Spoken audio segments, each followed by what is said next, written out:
உலகத்திலேயே முன்னேறிய 10 பேரிடம் பேட்டி கண்டார்கள். உங்களால் எப்படி இவ்வளவு உயரத்திற்கு வர முடிந்தது, வாழ்க்கையை ஜெயிக்க முடிந்தது என்று கேட்டார்கள்.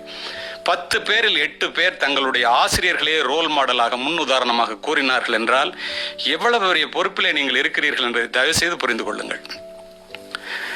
சாக்ரட்டிஸினுடைய மாணவன் பிளேட்டோ, பிளேட்டோவினுடைய மாணவன் அரிஸ்டாட்டில், அரிஸ்டாட்டிலினுடைய மாணவன் the great Alexander who conquered the entire world. இந்த உலகத்தையே ஒரு குடையின் கீழ் ஆள நினைத்து வெற்றியும் பெற்றவன்.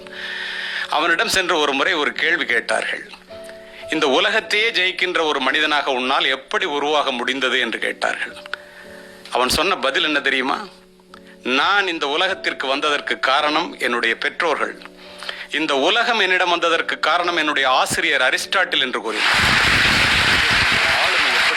எவ்வளவு பெரிய மனிதர்களை உருவாக்கக்கூடிய சக்தி ஆசிரியர்களிடம் நிறைந்து கிடக்கின்றது என்பதை பாருங்கள்.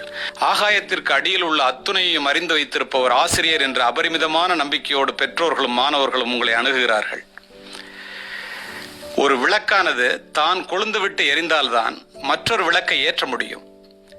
தான் தொடர்ந்து எரிவதற்கு இடையறாது எண்ணெய் பெறுதல் வேண்டும். அதை போல ஒரு ஆசிரியர் தொடர்ந்து படித்தால்தான் சிறந்த மாணவர்களை உருவாக்க முடியும். If you are not updated, you are outdated. நீரளவே ஆகுமாம் நீராம்பல், தான் கற்ற நூல் அளவே ஆகுமாம் நுண்ணறிவு.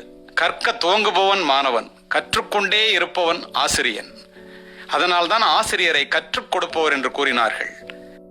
நிறைய பட்டங்களை பெற்று தன்னுடைய பெயரை அலங்கரிப்பவர்களை விட நல்ல புத்தகங்களை படித்து தன்னுடைய மனதை அலங்கரிக்கும் ஆசிரியர்கள் மேன்மையானவர்கள். வகுப்பறைகளை தாண்டி கல்வியை நேசிக்க கற்றுக்கொள்ள வேண்டும். பாட புத்தகங்களை தாண்டி படிப்பை நேசிக்க கற்றுக்கொள்ள வேண்டும். பள்ளியில் உள்ள வகுப்பறை தாயினுடைய கருவறை போன்றது. பிள்ளைகள் வீட்டிலே பிறக்கிறார்கள், ஆனால் அவர்கள் வகுப்பறையிலே தான் வளர்கிறார்கள் என்பதை ஆசிரியர் சமுதாயம் புரிந்து கொள்ள வேண்டும்.